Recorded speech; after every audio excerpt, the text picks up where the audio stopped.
네, 여러분 안녕하십니까? 다시 뵙게 돼서 반갑습니다. 김로벨입니다.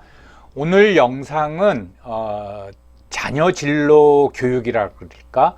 또는 혹시 자녀를 가지고 계시면은 어느 대학에 보내지, 무슨 학과에 보내지, 이제 그거에 대해서 말씀을 드리겠습니다. 김로벨은 도대체 정체가 뭐길래 이제 자녀 진로 교육까지 얘기하느냐? 제가 한 10년도 더 됐습니다. 우리 아이들, 애가 2명인데 둘을 대학에 다 진학시키고 책을 하나 썼습니다. 그게 강북에서 우리 아이 대학 보내기인데 이 책이 잘 팔렸습니다. 초판 2,000권을 찍었는데 다 팔리고, 그래서 다 팔린 것 같아 가지고 출판사에다 연락을 했죠. 뭐 더 찍을 거 아니냐 하고 연락을 했는데 출판사가 부도가 났습니다. 그래서 없어졌어요. 그 얘기는 뭐냐, 2,000부에 해당되는 인세를 한 푼도 못 받았습니다. 근데 이 책이 그 당시 유행하던 카페나 블로그에서 많이 인용이 됐습니다. 그래서 뭐 쓸데없는 책을 쓴 건 아니로구나 라는 생각이 들었고, 이제 대학 어떻게 보내느냐, 그러다 학교에 오래 있다 보니까 어떤 대학 입시에 대해서는 좀 다른 분들보다 더 많은 정보를 가지고 있었겠죠.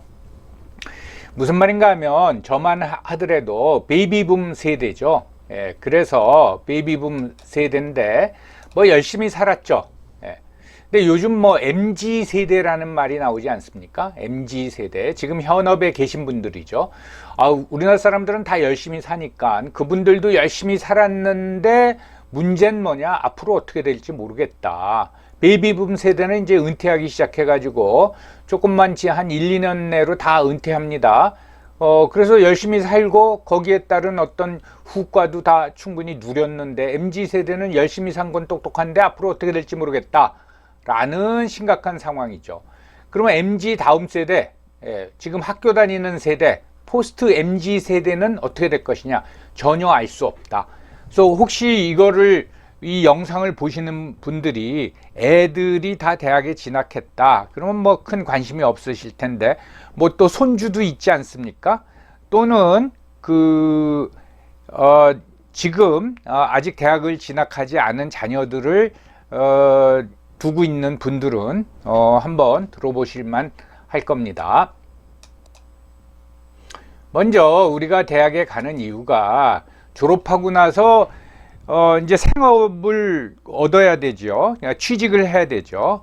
그래서 좋은 대학, 우리는 대학 간다 그러면 무조건 좋은 대학 보내려고 그럽니다. 좋은 대학이 어딘지는 여러분들 다 아실 거고요. 그러면 졸업하고 나서 이제 취업이 중요한데, 대학 취업률을 한번 살펴보기로 하겠습니다. 대학 취업률은 1997년도, 98년도 IMF 외환 위기 이후 팍 이제 떨어졌습니다. 근데 최근 걸 살펴보면 2015년서부터 2019년까지 보면은 전체 대학 취업률이 63.9%입니다. 그러니까 한 3분의 2 약간 안 되는 졸업생들이 취업을 하는 거죠.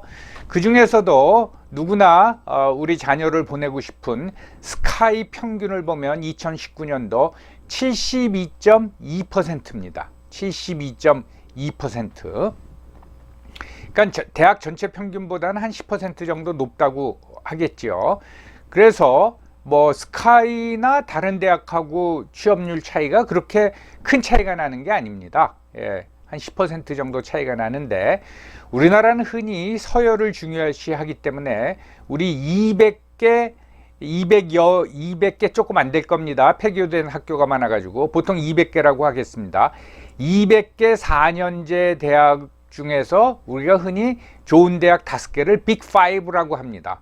그 안에는 당연히 이제 스카이가 포함이 돼 있고, 그러면 빅5는 어떠냐 했을 적에 스카이 평균이 72.2%면 그 해에 나머지 빅5의 나머지 2개 중에 한 학교는 78.6%, 그리고 다른 학교는 73.8%라고 하겠습니다. 이게 어느 대학이냐 라고는 구체적으로 말씀드리지 않겠어요. 또 뭐 스카이 중에서도 서울대, 연대, 고려대는 어떻게 되느냐, 이거 뭐 그것도 밝히면은 뭐 취업률 가지고서는 서열 조장하느냐, 그런 얘기도 나올 수 있어서 상황이 이렇다는 것만 여러분들한테 말씀을 드립니다.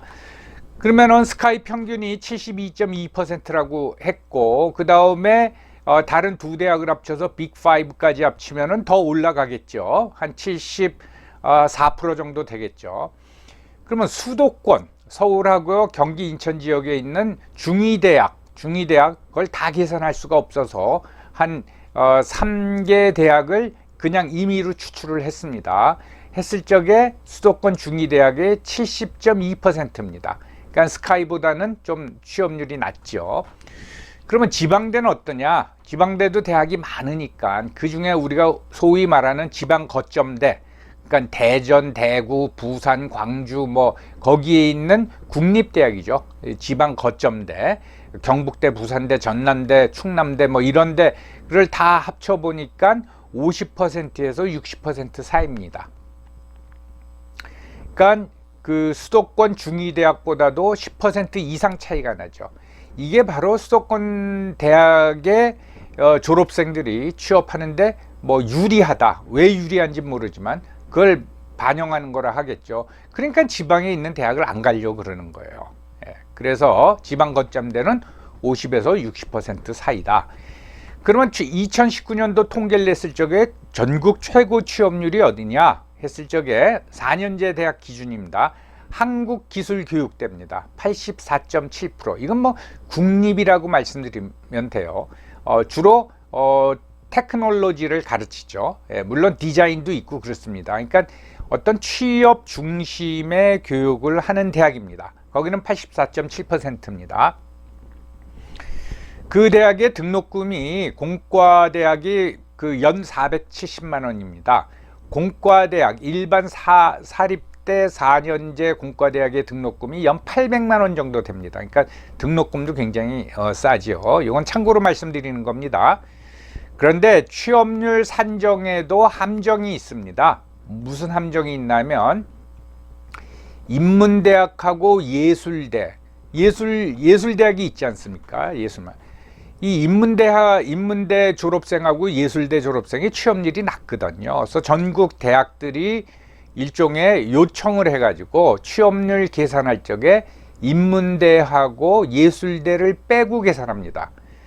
저는 이걸 모르고 있다가 몇 년 전에 이걸 알고 참 이 말도 안 된다. 그러면 인문대하고 예술대를 제외하고 취업률을 산정을 하면은 인문대 예술대 졸업생은 뭐 취업을 하던 말던 국가가 관심을 안 갖겠다 그 얘기냐.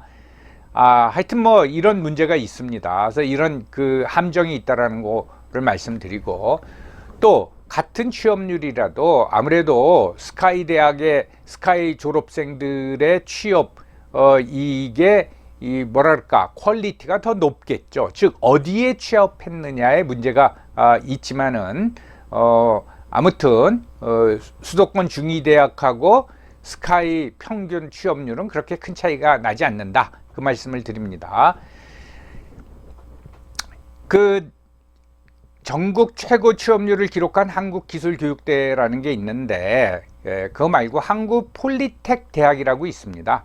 이건 2년제 학위과정도 있고 고숙련 뭐 1학습 병행과정도 있고 학위전공 심화과정도 있고 그런데 이게 전국의 캠퍼스가 다 흩어져 있습니다. 그래서 재교육과정이라고 보시면 됩니다. 요거를 조금 앞으로 우리가 관심을 가져야 될 겁니다. 그 이유는 설명을 드리겠어요. 그 취업률을 먼저 소개해 드린 거는 이제 어느 대학을 가느냐, 물론 좋은 대학을 가야겠죠. 무슨 전공, 즉 무슨 학과를 선택하느냐, 이것도 중요하지만은 몇 년 전서부터 어떤 직업의 미래, 그래서 유망한 직업이 뭐냐, 이거에 대한 논란이 굉장히 많죠. 근데 지금도 변화가 굉장히 빨랐지만 앞으로는 정말 불확실성의 시대입니다. 근데 그 불확실성의 시대에도 기저가 있죠.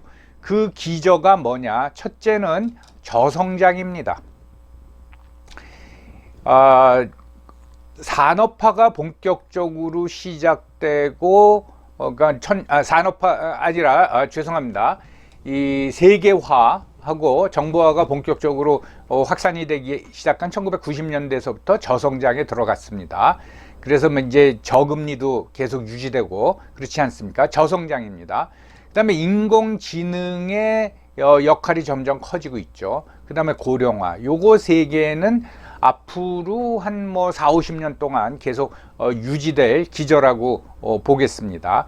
즉 엄청 그 과정에서 엄청난 변화가 온다 이거죠. 그래서 2016년도에 알파고가 그 이세돌을 꺾은 후에 AI에 대한 관심이 커지고 그다음에 4차 산업혁명이란 말이 무지하게 많이 우리 그 언론에 등장하기 시작했죠. 그때 나온 게 뭔가 하면은 AI가 산업 현장에 투입이 되면은 앞으로 없어질 직업이 뭐냐 또는 유망한 직업이 뭐냐 뭐 이런 얘기는 무지하게 많이 들으셨을 거예요. 근데 언론사나 연구자에 따라서 그게 다 틀린데 그 중에 이제 하나 이게 무슨 뭐 옥스퍼드 대학 오스본 교수가 발표했다라는 걸 하나 소개해 보면은 자 없어질 직업은 뭐냐 했을 적에 퍼센티지로 나왔죠. 텔레마케터는 99%다. 예, 동의하죠. 자, 그다음에 이제 쭉 내려오면은 이 경제학자가 43%라고 오스본 교수가 이제 측정을 했습니다. 자, 그러면 50% 미만하고 50% 이상을 나눠서 한번 보겠습니다. 텔레마케터, 그렇겠죠. 당연히. 회계사는 우리나라에서 고소득 직업인데 이게 없어질 확률이 94%라고. 와, 그 다음에 이제 소매 판매업자. 그렇죠. 전부 다 요즘은 그 뭡니까? G마켓이나 또는 쿠팡 이걸 통해서 구입을 하죠. 아마존이나. 그 다음에 전문 작가. 이건 좀 회의적이죠. 왜 전문 작가가 없어질까? 뭐 부동산 중개인 이렇게 이제 나옵니다. 그 다음에 안 없어질 거를 밑에서부터 보면 이제 치과 의사, 뭐 운동 트레이너, 그러니까 면대면이 불가피한 거, 성직자, 이건 이제 안 없어진다. 이제 그런 얘기를 하는데 요 직종이 중요한 게 아니라 분명히 없어질 가능성이 높은 직업은 있다라는 거죠. 그래서 앞으로 뭐 지능보다는 지성이, 그 감성이 중요하다. 예.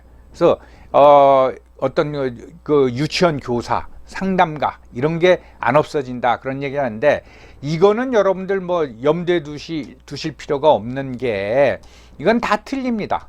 예. 그래서 그냥 이런 분위기가 있었다라는 걸 여러분들한테 소개하려고 이 표를 하나 여러분들의 이해를 도우려고 이런 표를 소개해 드리는 겁니다. 그 내용 자체는 뭐 큰 의미가 없다고 하겠습니다. 그 다음에 또 이런 것도 있었죠. 참고적으로 하나 더 소개해 드리면 직업의 미래 해가지고 대체 확률 상하위 5개 직업 아까 거랑 비슷합니다. 근데 구분했어요.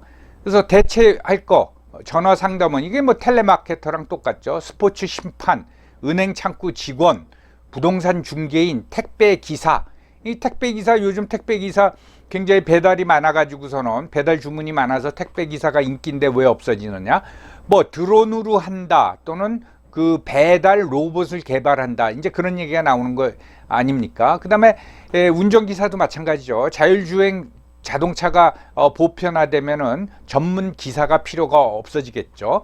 뭐 그런 얘기고 그 다음에 대체율이 낮은 거 상담치료사, 사회복지사, 외과의사 뭐 직접 집도를 해야 되니까 근데 요즘도 뭡니까 로봇이 수술을 많이 하죠. 물론 그걸 외과의사가 조정하긴 하지만 외과의사 아까 뭐 치과의사도 손으로 많이 해야 되지 않습니까? 로봇을 이용하기가 좀 힘들겠죠. 그래서 뭐 치과의사가 대체율이 낮을 거라고 이제 나왔습니다. 그 다음에 초등학교 교사, 성직자 이렇게 나오는데 이따 말씀드리겠지만 교사가 안전빵 직업이라고 하는데 이것도 최근 1, 2년 경험해 보니까 온라인 교육을 해도 물론 문제가 많지만 진행이 되더라는 거예요. 그러면 교사를 많이 가지고 있는 부담을 줄이기 위해서는 교사 수를 줄일 수가 있는 거죠. 그리고 온라인으로 대체할 수가 있는 거죠. 그러니까 이렇게 우리가 예측하기가 힘든데 대충 추이는 이렇다 이겁니다. 그렇지만 뭐 대체 확률이 높던 낮던 없어질 직업, 생길 직업, 뭐 안 없어질 직업 이렇게 나오는데, 없어지면은 새로 생기는, 즉 변화에 따라서 새로 생기는 직종이 발생한다라는 거죠. 예.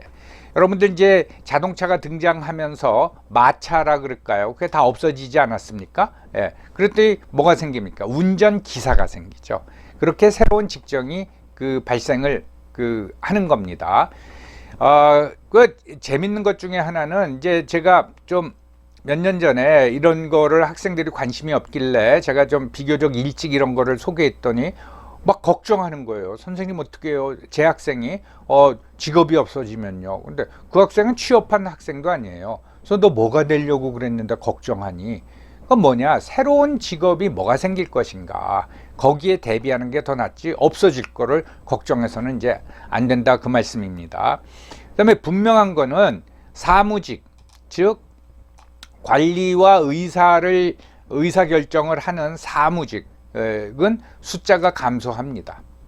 그리고 블루칼라, 생산직도 감소할 가능성이 크죠. 요즘은 뭐 스마트 팩토리라고 해가지고 공장 노동자가 없는, 그러니까 노동자가 없는 공장이 굉장히 많습니다. 끔찍한 얘기죠. 그래서 흔히 뭐라 그럽니까? 불이 켜지지 않은 공장이라 그러죠. 불을 킬 필요가 없죠. 사람이 없으니까. 자동화돼 가지고 생산이 되니까. 그건 이제 분명한 거고, 그 대신 서비스업은 성장할 겁니다. 여기서 서비스가 뭐냐? 면대면 서비스가 필요한 업은 성장할 거라는 거죠. 과연 그러면 이 서비스업의 급여 수준이 어떻게 되느냐? 이게 문제인 거죠. 우리는 우리 자녀들이 좋은 대학을 가고 유망한 학과, 전공학과를 택하고, 그게 뭐냐면은 졸업 후에 취업해서 뭐 월급 많이 받고 그러기 때문에 하는 거죠. 그래서 선망의 직업이다 그러면은, 지금은 변화가 하도 빠르다 보니까 안정성이 굉장히 중요합니다. 그래서 삼성전자 다니다가 뭐 월급 한 30% 깎이고 다른 데로 좀 안정적인 데로 이직을 하는 사람들이 굉장히 많아요. 젊은 사람들이. 안정성, 그 다음에 고소득, 요게 제일 중요하죠. 그런데 거기다가 사회적 지위까지 있다 그러면은 그건 정말 선망의 직업입니다. 현재 기준으로는 대부분 전문직입니다. 법조인, 판사, 검사, 변호사. 뭐 변호사는 몰라도 판사, 검사 안정적이고 고소득이죠. 그 다음에 고시 출신 공무원, 고소득 안정적이죠. 그 다음에 교수 안정적이죠. 의사, 물론 일부 개업의는 폐업을 한다고 하지만은 고소득이죠. 뭐 대학병원에 취직했다 그러면 고소득에 안정적이죠. 뭐 회계사도 고소득에 안정적이라고 할 수가 있습니다. 그리고 이런 전문 직은 사회적으로도 존경을 받죠. 그러니까 이게 선망의 대상입니다. 그 다음으로는 그냥 일반 공무원, 그 다음에 대기업. 그래서 몇 년 전에 서울대 졸업한 그 여성분이 9급 공무원으로 취업을 해서 논란이 됐는데, 뭐 일부 그 서울대 사이트, 학생들 사이트에선 쪽팔리게, 그게 뭐냐, 그 쪽팔릴 게 뭐가 있어요. 자기가 하고 싶은 거 하는 거죠. 대기업 공무원, 이것도. 근데 이제 이 공무원 말고 대기업은 이 안정성이 보장이 되느냐, 이런 문제가 있는 거죠. 그래서 이제 이런 거. 그러면은 다시 이제 거꾸로 가서 공무원은 안정적이냐? 요즘 뭐 이 공시생이라는 게 무지하게 많은데 안정적이냐? 여러분들 지금 국가 부채가 무지하게 많은데, 정부 부채죠. 이게 큰 어떤 재정 위기로 와서 재정을 축소해야 된다. 1차적으로. 그 뭐 몇 년 전에 그런 사례를 우리가 많이 보지 않았습니까? 그리스, 무슨 뭐 스페인, 이런 나라들 보면은 재정 위기, 그래서 긴축 재정을 해야 된다라고 할 경우에는 제일 먼저 줄이는 데가 공무원입니다. 그래서 그리스 같은 경우에는 공무원의 30%를 줄여버렸죠. 그래서 이것도 뭐 그렇게 무조건 철밥통이라고 하지만은 안정적이지 않을 수도 있다라는 거고. 그러면 교수는 안정적인가? 그 정년도 오래되고 그렇지 않습니까? 않습니다. 예를 하나 들게요. 요즘 온라인 강의가 많은데 어느 유명한 미국 아이비리그 교수가 우리가 흔히 말하는 경제학 원론이죠. 이코노믹스죠. 경제학 원론 온라인 강의를 만들었어요. 그랬더니 뭐 몇 년 이제 좀 개선을 하고 뭐 이랬더니 그 강의에 어느 한 해에 14만 명이 수강을 했습니다. 전 세계에서 14만 명이 수강했어요. 이게 의미하는 게 뭡니까? 자, 보통 강의 하나가 뭐 50명짜리다 그러면 약 280개의 강의가 없어진 거예요. 오프라인 강의가 없고 대신 이 사람의 온라인 강의를 들은 겁니다. 강의 280개가 없어졌다 하는 거는 무슨 얘기인가 하면 교수 구로 나누면 약 30명 정도가 필요 없어진 겁니다. 예, 온라인 강의가 확대가 되면은 교수는 줄어드는 거예요. 그럼 어떡하겠어요? 예. 그래서 예를 들어서 저는 이제 정치학 그 개론이라 그럴까 그걸 강의를 했는데 누가 예를 들어서 하버드 교수가 온라인 강의로 정치학 개론을 개설했다. 그럼 학생들이 근데 그걸 학점으로 인정해 준다. 그럼 학생들이 내 강의를 듣겠습니까? 하버드대 교수 강의를 듣겠습니까? 하버드대 교수 강의 듣는 학생이 점점 늘어나겠죠. 그러면 전 뭡니까? 제 강의는 폐강이 되고 저는 손가락만 빨고 있다가 학교로부터 결국은 명예퇴직을 강조받겠죠. 예. 그리고 교수가 요즘 그 학교 미달 그러니까 입학 정원을 채우지 못하는 대학들이 점점 늘어나고 있지 않습니까? 그거 실상을 얘기하면 정말 깜짝 놀랍니다. 저는 한 2년이나 3년 안으로 수도권 대학들도 미달 사태가 난다고 봐요. 그럼 어떻게 합니까? 요즘 뭐 등록금도 못 올리게 하고 교수 월급은 점점점 줄어들죠. 요거에 대해서는 자세히 말씀을 안 드리고 한 예를 들면 수도권에 있는 굉장히 큰 대학 중에서도 3천만 원 봉급받는 교수, 정식 교수입니다. 교수가 한 25% 정도 됩니다. 그게 현실이에요.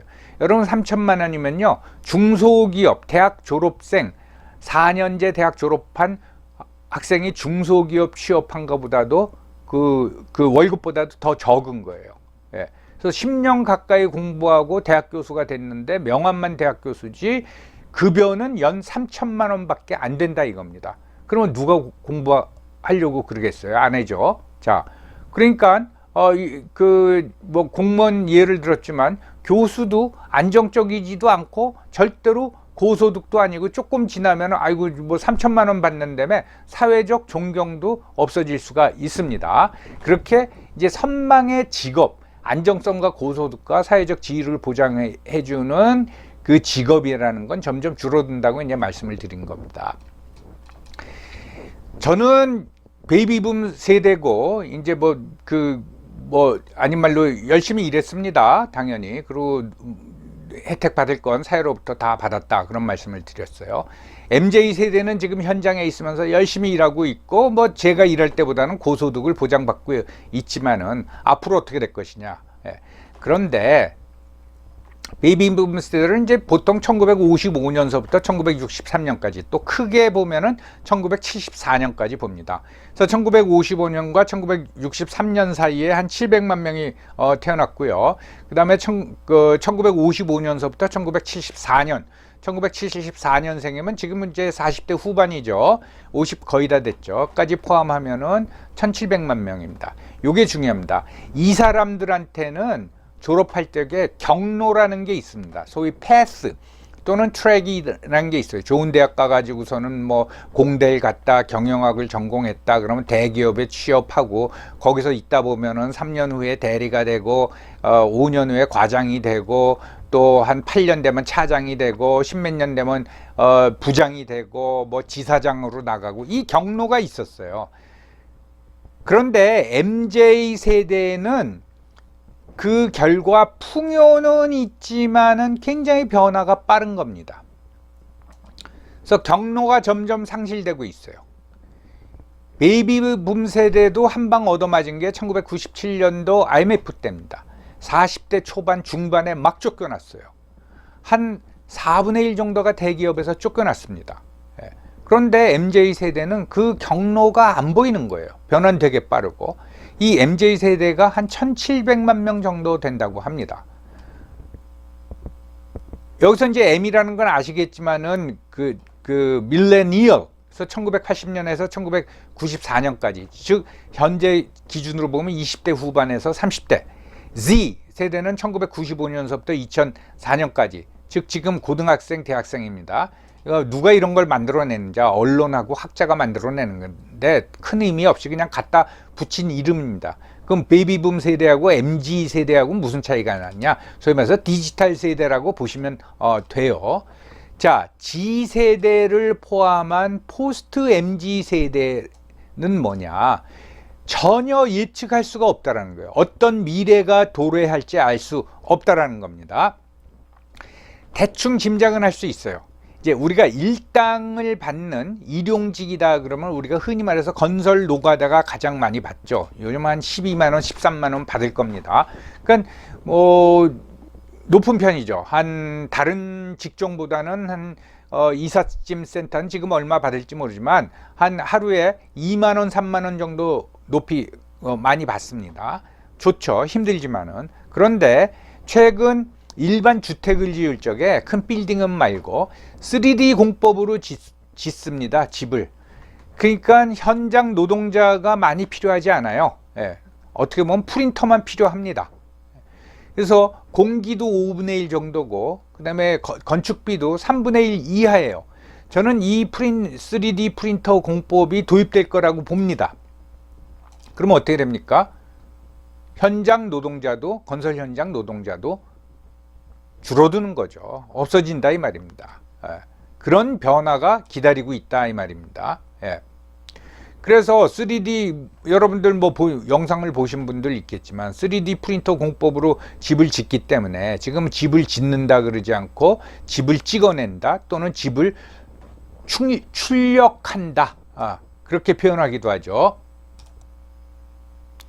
그러니까 제가 드리는 말씀은 무슨 말씀을 드리려고 하나 하면은 어느 대학을 보낼 것이냐, 무슨 전공을 택하게 할 것이냐 라는 걸 지금 예측하기가 무지하게 힘들다라는 거예요. 예. 그래서 좋은 대학에 갔는데 전공에 따라서는 취업이 안 될 수 있다 이 말입니다. 스카이 대학 평균이 뭐 70% 약간 넘는다 그랬잖아요. 30%는 왜 안 되겠어요? 예. 그건 이제 생각해 보시고요. 대학 진학을 한다 그러면 무조건 좋은 대학, 뭐 무슨 전공, 어떤 전공도 중요하지만은, 자, 20년 후에는 세상이 어떻게 변했을까를 한번 생각해 봐야 된답니다. 구체적으로 예상이 안 되죠. 제가 이걸 강조하는 거는 20년 후에 우리 애가 대학 들어가고 뭐 23살, 24살에 졸업하고 뭐 군대 갔다 온다고 하더라도 얘가 대학에 들어가는 20살 때, 그리고 이 아이가, 우리 자녀가 40살이 됐을 적에 세상이 어떻게 변할 것인가, 그걸 생각해야 된다는 거죠. 20년 후에는 어떻게 변할 것인가. 구체적으로 예측이 안 돼도 야, 어마어마한 변화가 있을 것이로구나 라는 걸 생각해야지 현 시점서 현상을 보고 결정해서는 안 된다라는 겁니다.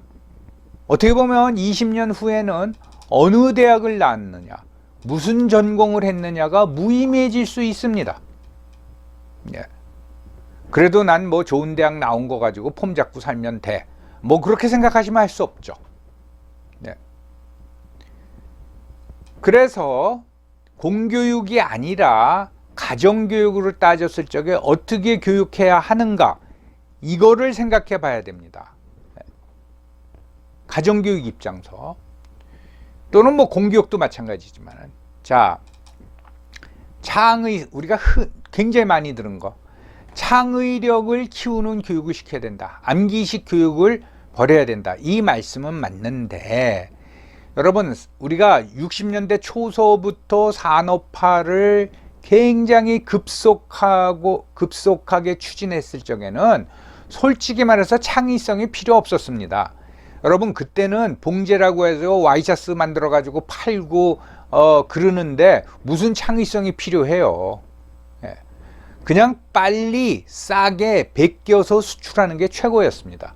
그래서 그 당시에 암기식 교육이 전 틀렸다고 보지 않아요. 근데 이제는 틀려졌습니다. 이제는 창의적인 교육을 시켜야 돼요. 여기서 창의적이라는 건 뭐 희한한 걸 생각해내고 그런 게 아니라 스스로 분석하고 판단하는 능력이라 이겁니다.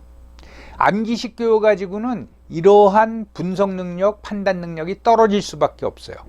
그래서 분석력하고 판단력을 키우는 거, 그 교육을 시켜야 된다는 거죠. 그 다음에 두 번째는 변화에 대한 적응력을 키워야 된단 말입니다. 변화를 두려워해서는 절대로 안 돼요. 변화는 계속 되고 있습니다. 근데 이걸 두려워한다. 뭐 조금만 바뀌면 두려워해요.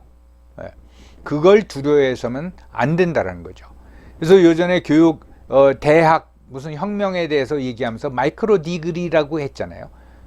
빨리 적응하려면 시간이 없어요.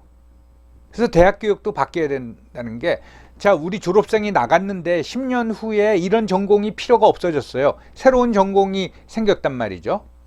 그러면 이걸 빨리 가르쳐야 돼요. 언제 데려다가 4년을 언제 기다립니까? 1년 안에 교육을 시켜가 빨리 내보내야 된다는 거죠. 그런 마이크로 디그리 시대가 생긴다 이겁니다. 지금 엄청나게 잘 나가는 그 학과를 가서 졸업하고 그 분야에 갔어요. 근데 AI가 도입돼 가지고서는 그 회사의 직원의 반이 도태되게 생겼어요. 그럼 어떻게 해야 됩니까? 빨리 가서 다른 교육을 빨리 받아야 되죠. 그래서 지금 뭐 그런 그 얘기를 자세히 말씀드리지 않고, 소위 말해서 월스트리트의 펀드 매니저 있지 않습니까? 이건 실제 지금 벌어지고 있는 일입니다. 아무리 바보 같은 펀드 매니저도 들어가기가 힘들지, 들어가면은 그 주로 이제 그 투자금융회사 같은 데 들어가면 한 30만 불, 40만 불 받아요. 이 사람들이 이제 30대 초반 되면은 다 번아웃이 돼버립니다. 한 4, 5년 공부하고 나면. 그러니까 그 전에 퇴출당하기 전에 저축을 해놓고 무슨 교육을 많이 받느냐. 그것도 1년에 학비를 한 5만 불, 6만 불 내고 프로그래머 교육을 받는 사람들이 많이 있습니다. 일종의 그것이 마이크로 디그리인 거죠. 이런 변화에 대한 적응력을 키워야 된다는 거죠. 그러면 적응력, 적응 능력은 어떻게 키우느냐? 경험입니다. 경험을 어떻게 쌓느냐? 전 다양한 아르바이트를 권하고 싶어요. 다양한 아르바이트. 애들들 뭐 가르치는 거 말고 다양한 아르바이트. 이거 해야 됩니다. 여러분들 자녀한테 용돈 주지 마시고 아르바이트 다양하게 해. 편의점에서도 일하고, 이삿짐 센터에서도 일하고, 안 되면 노가다도 일하고, 대리운전도 하면서, 배달도 하면서 다양한 아르바이트, 커피집에서도 일하고 다양한 아르바이트를 경험해 봐야 됩니다.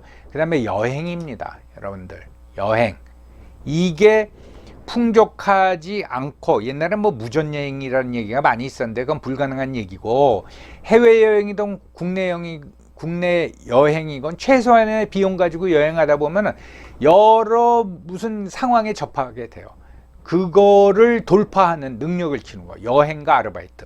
그 다음에 뭐냐, 판단력이라는 건 사고력이죠. 그래서 경험, 이건 직접적인 거, 간접적인 경험, 이건 독서입니다. 여러분, 사고력은 영상보다는 글, 독서, 책이 훨씬 더 좋습니다. 그래서 변화 적응 능력을 하려면 경험을 많이 시키고 독서를 많이 시켜라. 그냥 유튜브만 들여다보게 하지 말고, 이겁니다. 그 다음에 또 하나는 가족의 가치 존중이에요. 여러분, 우리 자녀가 망하던 흥하던, 망하면은 왜 가슴이 아프고 흥하면 내가 왜 기쁩니까? 우리 가족이기 때문에 그렇죠. 그런데 그게 집단주의가 주는 폐해를 말고, 집단주의의 어떤 그 좋은 점을 가장 극대화시킨 게 가족이라는 단위입니다. 그래서 평소에 가족과 대화를 많이 해요. 애한테 뭐 노력과 시간과 돈을 써가지고 애 좋은 대학 보내고 뭐 해가지고서 애가 뭐 아닌 말로 출세를 했어. 근데 가족은 돌보지 않아. 그게 가족입니까?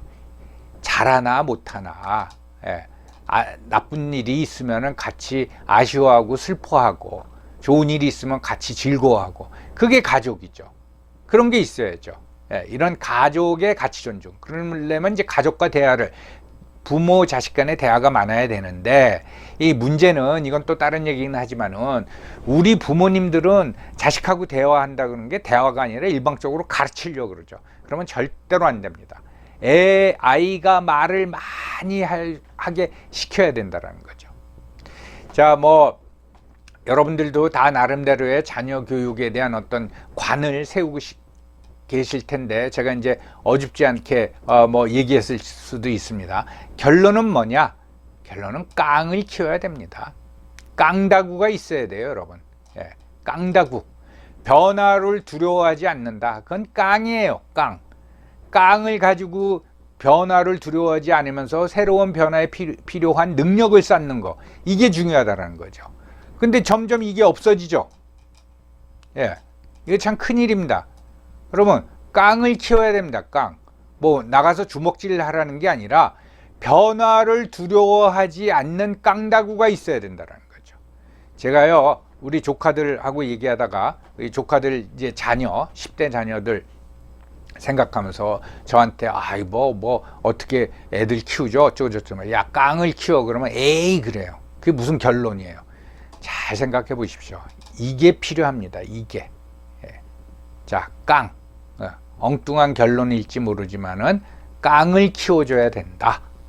라는 말씀을 드리면서 오늘 영상을 마치겠습니다. 여러분 감사합니다.